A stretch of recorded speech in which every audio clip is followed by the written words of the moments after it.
দূষণহীন বাতাস এবং পরিশুদ্ধ জল এই দুয়ের ক্ষেত্রে পরিবেশজনিত সমস্যার মোকাবিলায় আমরা কতটা অগ্রসর হতে পেরেছি। নমস্কার, ইকো ইন্ডিয়ার আজকের পর্বে আপনাদের সকলকে স্বাগত জানাচ্ছি। আমি দেবী সাহা। আজকের পর্বে থাকছে পৃথিবীর ছাদ হিসেবে পরিচিত লাদাখে দূষণহীন শক্তি উৎপাদনের জন্য সূর্যের আলো ব্যবহার করা হচ্ছে। তাতে কি কয়লা বিদায় হবে? এবং আইসক্রিম তৈরির আশ্চর্য উপাদান যা কৃষিকার্যের মোড় ঘুরিয়ে দিতে পারে। চামড়া ভারতের প্রাচীনতম এবং অন্যতম কাঙ্ক্ষিত বস্ত্র নির্মাণকারী উপাদান, কিন্তু এই চামড়া প্রস্তুত করবার প্রক্রিয়াটি অত্যন্ত অস্বাস্থ্যকর, যা পরিবেশকে ভয়াবহভাবে দূষিত করতে পারে। ভারত সরকার এই পরিস্থিতিতে বদল আনতে বিপুলভাবে বিনিয়োগ করেছে, কিন্তু সেই বিনিয়োগ কতটা কার্যকরী তা জানতে আমরা ঘুরে দেখেছি কয়েকটি ট্যানারি, যেখানে পরিস্থিতি বদলেছে। সুনিতার পরিষ্কার জল দরকার, কিন্তু তিনি জানেন মাঝে মধ্যে স্থানীয় জলের সরবরাহ দূষিত হয়ে পড়ে। পানি রেখে সাফ আতা রেখে গন্ধা আতা জলটিকে পরিষ্কার মনে হলেও মাঝে মধ্যে নোংরা জল আসে। কখনো তা সবুজ রঙের হয় এবং কয়েক প্রণালী চড়া গন্ধ পাওয়া যায়। মানুষ মাঝে মধ্যেই কাশিও জ্বরে ভোগেন। রোগবালাই পিছু ছাড়তে চায় না, মানুষকে সবসময় ওষুধ খেতে হয়। জুকাম, খাসি, বুখার। ভারতের চর্মশিল্পের প্রাণকেন্দ্র উত্তরপ্রদেশের কানপুর শহরের একটি জেলা রাকিমান্ডি। এখানে ক্রোমিয়ামের বিষাক্ত বর্জ্য ভাগাড়ে ফেলা হয়, যেখানে এটি ভৌমজলের দূষণ ঘটায়। এর ফলে স্থানীয় মানুষজনের স্বাস্থ্য ঝুঁকির আশঙ্কা থাকে। চামড়াজাত পণ্যের ব্যবসা পরিবেশ বান্ধব নয়। ক্রোমিয়াম লবণ দিয়ে পশুদের চামড়া প্রক্রিয়াজাত করা হয় যাতে তা টেকসই হয়। এটি মূলত হাইড্রোক্লোরিক অ্যাসিডের লবণ, যা ক্ষয় ঘটায়। উৎপাদনের প্রক্রিয়ায় এই ভারী ধাতু বিপুল পরিমাণে ব্যবহার হয়। ভারতের চামড়া উৎপাদনের 1/5 এই অঞ্চল থেকে আসে। কেবল এই এলাকাতেই শতাধিক চর্ম কারখানা রয়েছে, যারা শুধু ভৌমজলই দূষিত করে না, কিছু কারখানা বিষাক্ত বর্জ্য ইচ্ছাকৃতভাবে সরাসরি গঙ্গা নদীতে ফেলে। এটাকেই সর্বোত্তম সমাধান বলে মনে করে তারা।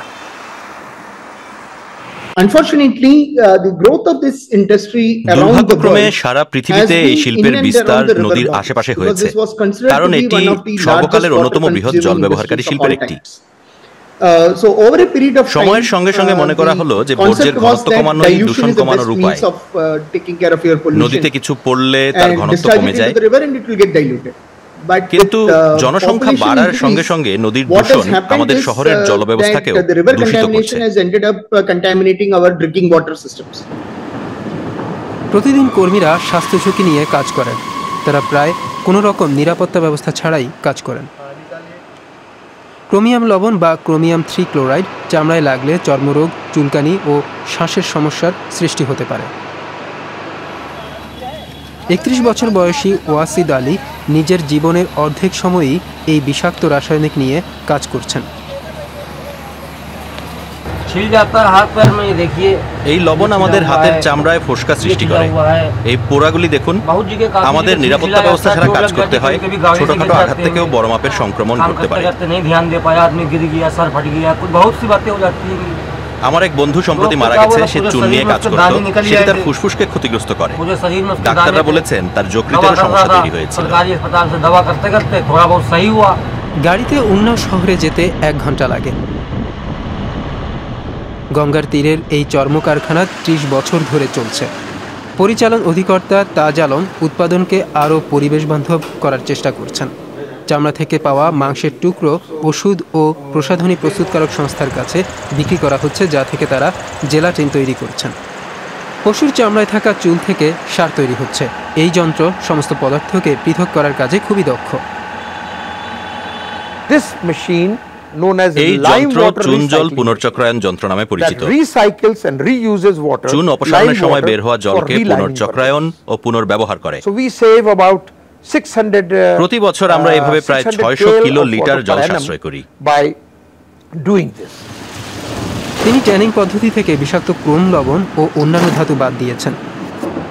তার বদলে কেবল জৈব উপাদান দিয়েই ট্যান করা চামড়া তৈরি করেন। আমরা কোয়েব্রাচো, চেস্টনাট, মিমোসা বা ক্যাম্বিয়ামের মতো গাছ থেকে পাওয়া ট্যানিং নির্যাস ব্যবহার করি। বিভিন্ন গাছ থেকে সংগৃহীত নির্যাস রাসায়নিক সংস্থার মাধ্যমে প্রক্রিয়াজাত করা হয়। এর বেশিরভাগই আসে দক্ষিণ আমেরিকা থেকে। একমাত্র অসুবিধা হলো এই প্রাকৃতিক ট্যানিং উপাদানগুলি ক্রোমিয়ামের তুলনায় অনেক দামি। কানপুরের চামড়া কারখানাগুলি বর্জ্য জল পুনর্চক্রায়ন করতে বাধ্য। তাজ আলম অন্যান্য স্থানীয় কারখানার সাথে মিলে একটি বর্জ্য জল প্রক্রিয়াকরণ কেন্দ্র করতে চান। তাদের লক্ষ্য 80% জল পুনর্ব্যবহার উপযোগী করা। এটা আমাদের নতুন প্রাথমিক প্রক্রিয়াকরণ কেন্দ্র। প্রাথমিক প্রক্রিয়াকরণের পর আমরা ইলেকট্রো অক্সাইডেশন এবং ইলেকট্রো কোগুলেশনের কাজ সারি। ফলে দূষক থেকে জৈব পদার্থ কমে যায়। তারপর ভূগর্ভস্থ ব্যবস্থার মাধ্যমে এটি প্রায় 2 কিলোমিটার দূরের সাধারণ বর্জ্য অপসারণ কেন্দ্রে পাঠিয়ে দেওয়া হয়। সরকার ট্যানারিগুলিকে আরও পরিবেশ বান্ধব করে তুলতে চায়, কিন্তু এজন্য হয় তাদের ক্ষমতার সাপেক্ষে উৎপাদন কমাতে হবে, নয়তো জরিমানা দিতে হবে। ফিরে যাই কানপুরের সীমান্তে থাকা ছোট ট্যানারির কাছে। ট্যানারির জন্য রাজ্যের খরচে একটি বর্জ্য প্রক্রিয়াকরণ কেন্দ্র এখানে সবেমাত্র কাজ শুরু করেছে। এখন বর্জ্য জল গঙ্গায় মেশার আগে পরিশ্রুতিকরণ পদ্ধতির মধ্য দিয়ে যায়। এই প্রকল্পের অভিনব দিকটি হলো আগে ক্রোম বর্জ্যের সঙ্গে মিশলেও এখন তা ট্যানারির মধ্যে আলাদা হয়ে যায়। टैनरी में ही सेपरेट करके और उसको टैंकर के थ्रू एक अनदर प्लांट जो इस प्रोजेक्ट এরপর তাকে ট্যাঙ্কারের মাধ্যমে আরেকটি কেন্দ্রে পাঠানো হয়। এই কেন্দ্রটি ভারতের বৃহত্তম ক্রোমিয়াম পুনরুদ্ধার কেন্দ্র, যার ক্ষমতা প্রতিদিন 900 কিলোলিটার। उसका स्टेबलाइजेशन भी हो चुका है। চর্মশিল্পকে আরও পরিবেশ বান্ধব করতে ভারত সরকার কোটি কোটি টাকা খরচ করছে, কিন্তু অনেক ক্ষুদ্র ট্যানারি হাল ছেড়ে দিয়েছে। তারা দরকারি বিনিয়োগ জোগাড় করতে পারেনি এবং ক্ষমতার থেকে কম উৎপাদন তাদের সামর্থ্যে কুলোবে না। দূষণের আরও একটি অন্যতম বড় উৎস হলো আমাদের ব্যবহৃত শক্তি। ভারতে অর্ধেকের বেশি শক্তির চাহিদা পূরণ করে কয়লা। কয়লা পোড়াতে যে গ্রিন হাউস গ্যাস নির্গমন হয় তা জলবায়ু পরিবর্তন ঘটাতে বিরাট ভূমিকা রাখে। যদিও ভারত পৃথিবীতে সবচেয়ে বেশি সৌর শক্তি উৎপাদনকারী দেশগুলির মধ্যেও একটি, যার উৎস দূষণহীন। যাওয়া যাক ভারতের উত্তরে শুভ্র মরুভূমি এবং পর্বতের রাজ্য লাদাখে। দেখা যাক সেখানে প্রত্যন্ত অঞ্চলের মানুষও কিভাবে সৌর ছাদ ব্যবহার করে উপকৃত হচ্ছেন। পুনর্নবীকরণযোগ্য শক্তির উদ্যোক্তা নওয়াং থিনলাসের ব্যবসা বাড়ছে। তার কর্মীরা সবাই কাজে ব্যস্ত। কেন্দ্রশাসিত অঞ্চল লাদাখে সৌরশক্তির চাহিদা বাড়ছে। গত 2 বছর ধরে দিল্লি সরকার দেশ জুড়ে বাড়ির মালিকদের জন্য সৌরচালিত শক্তির প্রসারে ভর্তুকি দিচ্ছে। লাদাখ সরকারের কাছ থেকে রাজ্য সরকারি সাহায্য পাচ্ছে। तो अभी तक आज प्राय 20 दिन আগে যন্ত্রপাতি বসানো শুরু করেছি। 20 दिन हुआ। इसी এখন পর্যন্ত 13টি বাড়ির ছাদে এই ব্যবস্থা বসিয়েছি। जो है ऐसा सोलर पावर ये रूफ ক্রেতাদের অনেকে আমার কাছে অনুসন্ধান করছেন। कंज्यूमर्स का इंक्वायरी चल रहा है। फिर वो ऐसे जाएगा। আব্দুল গফুর এমনই একজন। তিনি 55,000 টাকা ভর্তুকির সাহায্যে ছাদে বসানোর সৌরশক্তির ব্যবস্থা কিনেছেন। এই ভর্তুকি মোট খরচের প্রায় 10%। শুধু পরিবেশগত কারণেই নয়, এই পরিবর্তন দীর্ঘমেয়াদে তার জন্য আর্থিকভাবেও সাশ্রয়ী হবে। सपोज अगर हम पूरे दिन में जो है 6 উদাহরণ হিসেবে বলা যায় আমরা সারা দিনে যদি 6 ঘন্টা সূর্যের আলো পাই, তাহলে ছাদে বসানো সৌর প্যানেল বিদ্যুৎ উৎপাদন করে। আমাদের যত ধরনের যন্ত্রপাতি আছে সবই সৌর বিদ্যুৎ চালিত। সন্ধ্যের পর আমরা গ্রিড থেকে পাওয়া বিদ্যুৎ ব্যবহার করি। আর ছাদের ব্যবস্থা থেকে উৎপন্ন হওয়া অতিরিক্ত বিদ্যুৎ পাঠিয়ে দেওয়া হয় গ্রিডে। वो ग्रिड में चला আমাদের जाता है বিদ্যুতের और বিল जो দিতে ग्रिड হয় से না। जो हम लेते हैं वो গ্রিডের যে दोनों है বিদ্যুৎ आपस में এবং नेट সৌর ऑफ हो বিদ্যুৎ जाता है। नेट এর ऑफ মাধ্যমে होके हमारा সবকিছু जो है সদ্বোধ হয়ে যায়। बिजली बिल जो है बिल्कुल जीरो हो जाती है। इस वजह से हमने लगाए। লাদাখকে বিশ্বের ছাদ বলা হয়। এখানকার উপত্যকাগুলি সমুদ্রপৃষ্ঠ থেকে 3000 মিটারেরও বেশি উচ্চতায় অবস্থিত। অল্প কটি গ্রাম অনেক দূরে দূরে অবস্থিত। রাজধানী লে সহ এই অঞ্চলে মাত্র 3 লক্ষ মানুষ বসবাস করেন। লেহ থেকে প্রায় 200 কিলোমিটার দূরে মরিরি হ্রদের তীরে সম্মধ গ্রাম অবস্থিত। অতীতে এখানকার মানুষ ডিজেল চালিত জেনারেটর ও কাঠের চুলা ব্যবহার করত। তাদের শক্তির চাহিদা এখন সৌর প্যানেল থেকে মেটে। সরকার খরচ দিলেও স্থানীয় লোকজন নিজেরাই এর রক্ষণাবেক্ষণ করেন। আজ ডোলমা শেরিং এর পালা। 38 বছর বয়সী এই জননী একটি রেস্তোরাঁ চালান। তিনি এক সপ্তাহ ধরে শিখেছেন কিভাবে তার সারাই বা ব্যাটারি রক্ষণাবেক্ষণ করতে হয়।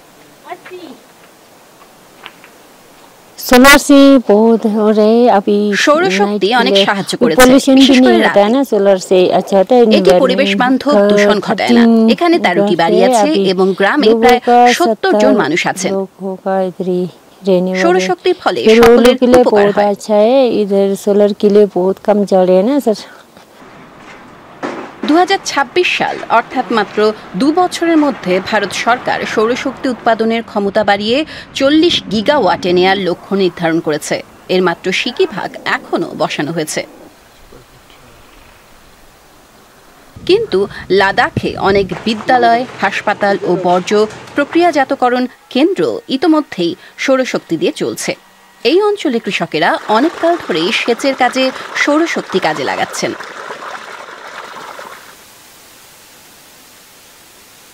উদ্যোক্তা কঞ্চক নোরগে তার পুরো বাড়িকেই শক্তি সাশ্রয়ী করেছেন। তিনি 15 বছর ধরে রাজ্যের ভর্তুকির সাহায্যে পাওয়া সৌর প্যানেল ব্যবহার করছেন। কিন্তু সৌরশক্তিকে আপন করে নেওয়ার পেছনে সেটাই একমাত্র কারণ ছিল না।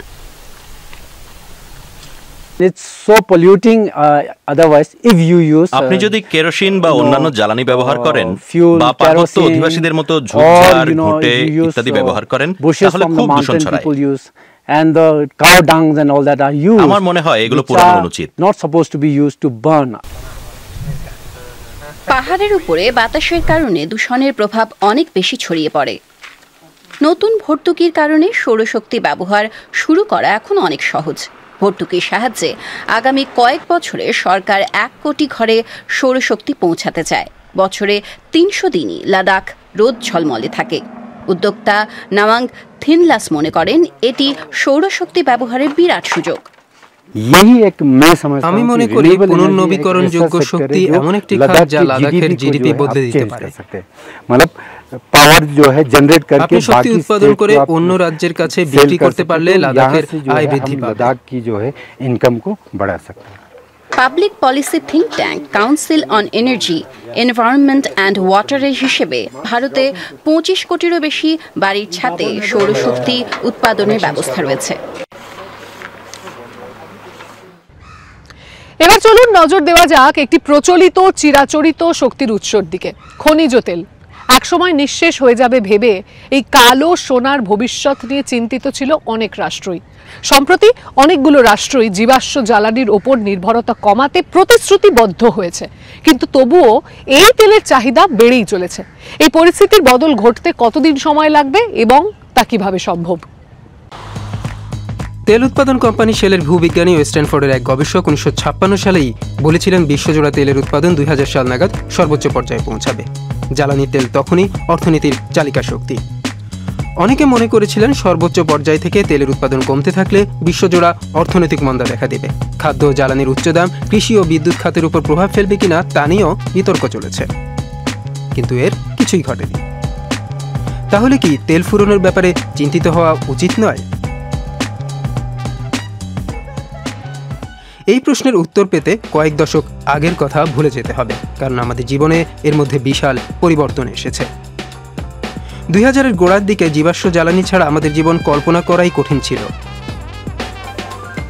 বিদ্যুৎ চালিত গাড়ির কথা তখনও শোনাই যায়নি। কাজেই তেলের ভাণ্ডার ফুরোলে আধুনিক জীবন সংকটে পড়বে এমনটাই আশঙ্কা ছিল। কিন্তু জলবায়ু পরিবর্তন নিয়ে সচেতনতার কারণে এর মধ্যে পুনর্নবীকরণযোগ্য শক্তির ব্যবহার শুরু হয়েছে। জীবাশ্ম জ্বালানির তুলনায় সৌরশক্তি বা বায়ু শক্তির মাধ্যমে বিদ্যুৎ উৎপাদন সস্তা হয়েছে। বিদ্যুৎ চালিত গাড়ির ব্যাপারেও মানুষ আগের চেয়ে বেশি আগ্রহী। 2022 সালে পৃথিবী জুড়ে বিক্রি হওয়া 14% গাড়ি ছিল বিদ্যুৎ চালিত, 2020 সালে যা ছিল মাত্র 5%। আমেরিকা ও চীনের মতো দুই বড় দূষণকারীও পরিবেশ বান্ধব প্রযুক্তিতে বড় বিনিয়োগ করেছে। 2023 সালে ঘটে বিশেষ এক ঘটনা। পুনর্নবীকরণ শক্তিতে বিনিয়োগ দ্রুত বাড়ছিল। 2022 সালে তা জীবাশ্ম জ্বালানির সমান ছিল, 2023 সালে তা ছাড়িয়ে গেছে। মাইক কফিন বাজারে পরিবেশ বিষয়ক নীতির প্রভাব নিয়ে গবেষণা করছেন। এই পার্থক্য আরো বাড়বে। জীবাশ্ম জ্বালানি, বিশেষ করে তেল ছাড়া এখনো অনেক কিছুই চলে না। তারপরও পুনর্নবীকরণযোগ্য শক্তির ভবিষ্যৎ উজ্জ্বল। 15 বা 20 বছর আগে আশঙ্কা ছিল যে তেলের যোগান তার সর্বোচ্চ সীমায় রয়েছে, অর্থাৎ তেল ফুরিয়ে আসছে।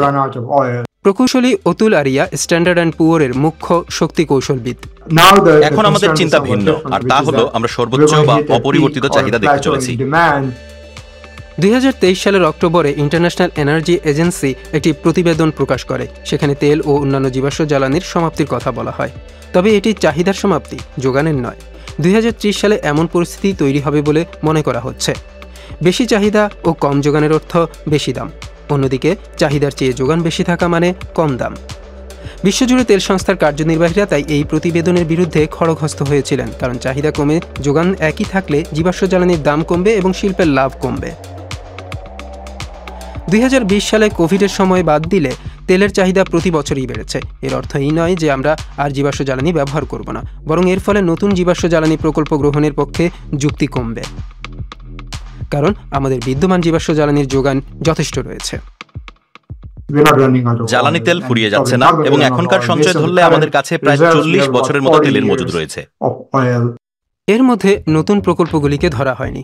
এরই মধ্যে হাইড্রোলিক ফ্র্যাকচারিং বা ফ্র্যাকিং নামের নতুন প্রযুক্তির মাধ্যমে বিদ্যমান খনি থেকেই জ্বালানি তেলের উত্তোলন সহজ হয়েছে।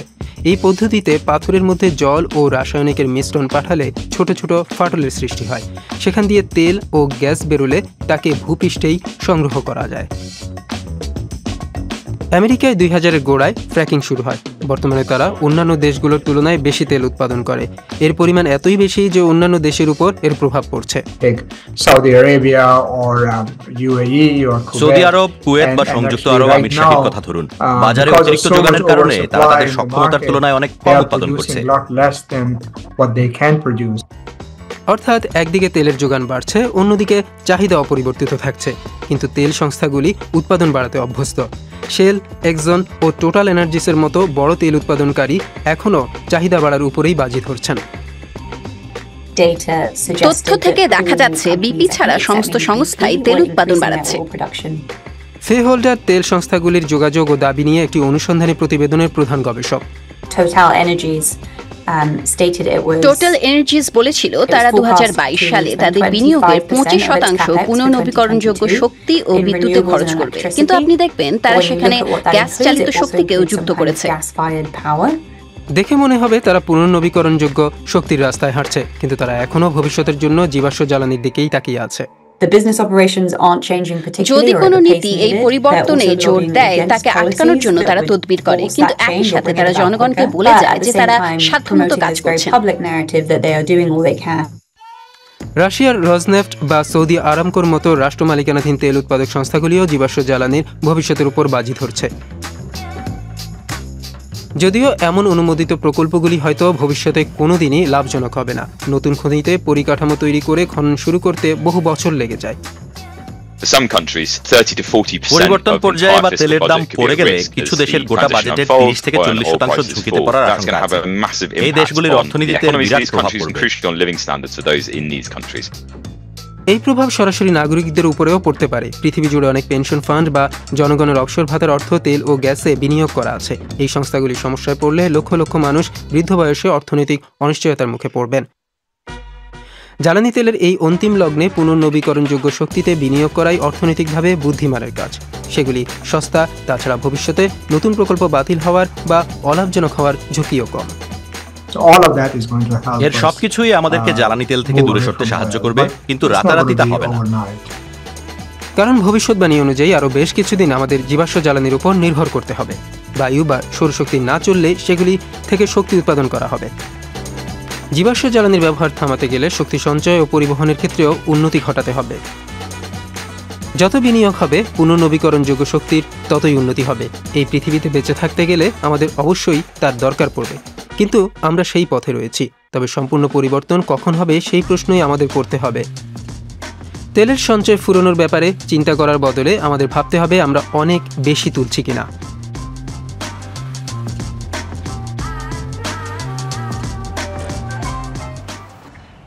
শস্যের কথা চিন্তা করলেই আপনার আমার মাথায় আসে ধান বা গমের কথা, কিন্তু কৃষকরা যে চিরাচরিতভাবে এই ধরনের শস্যের উপরেই নির্ভরশীল তা কিন্তু নয়। অন্যান্য বাণিজ্যিক শস্যের চাহিদার কারণে বাজরার মার্কেট শেয়ার কয়েক বছর ধরে কমতির দিকে থাকলেও এখন এই ধরনের শস্যগুলি আবারও বাজারে ফেরত আসছে। এগুলি খাওয়া যেমন স্বাস্থ্যকর, তেমনি এগুলিকে উৎপাদন করাও ভালো। কৃষকরা কেন আবার বাজরা চাষের ক্ষেত্রে উৎসাহিত হচ্ছেন? এর কারণ কি শুধুমাত্রই বাজার, নাকি অন্য কিছু? সাধারণত আইসক্রিম তৈরি হয় দুগ্ধজাত দ্রব্য ও চিনি দিয়ে, কিন্তু এটা তৈরি করা হয়েছে মিলেট বা বাজরা থেকে।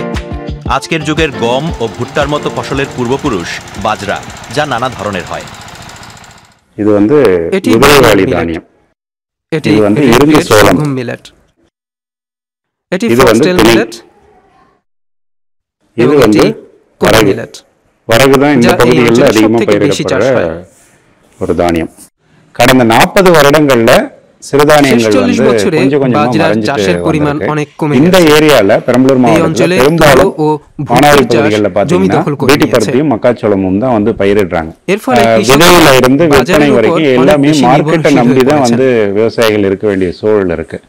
কৃষক সারাওয়ানান এর বদল চান, বাজরাকে ফিরিয়ে আনতে চান তিনি, কারণ দীর্ঘমেয়াদের জন্য তা অন্য ফসলের তুলনায় বেশি নির্ভরযোগ্য এবং এর চাষ মাটির জন্য ভালো।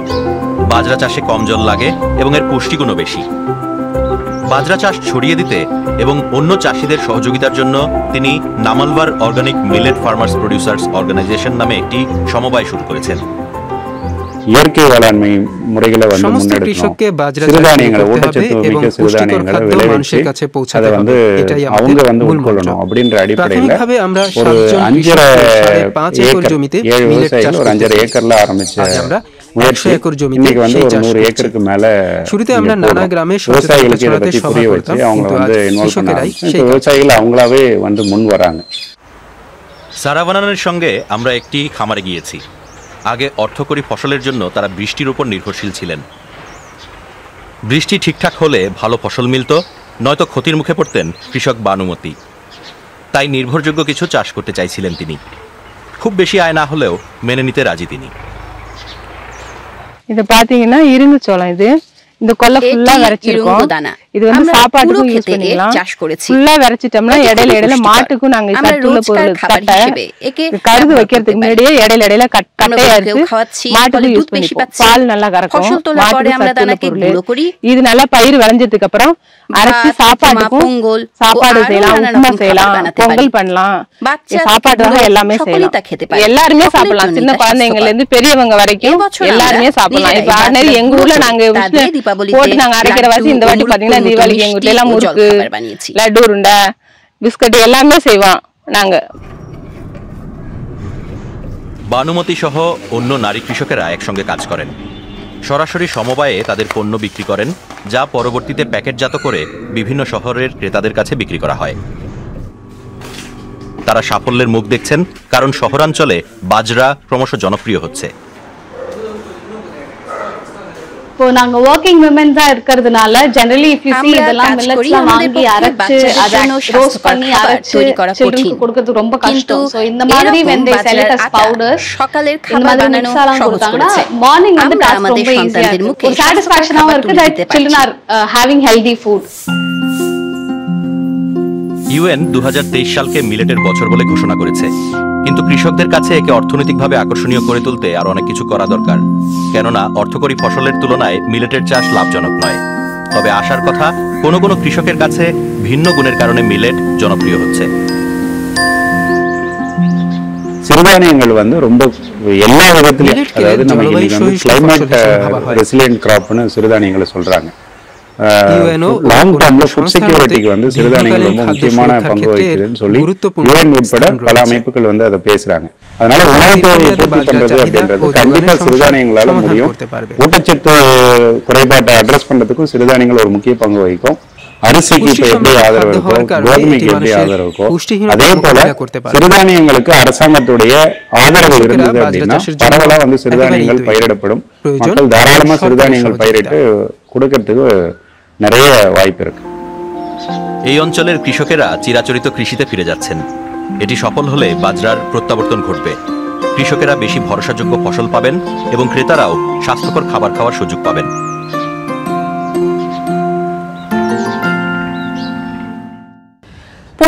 সময়ের চাহিদার কথা মাথায় রেখে বাড়িতে বিদ্যুৎ সরবরাহের পদ্ধতি হোক বা খাদ্যাভ্যাস, সবকিছুতেই প্রয়োজনীয় বদল আনা জরুরি।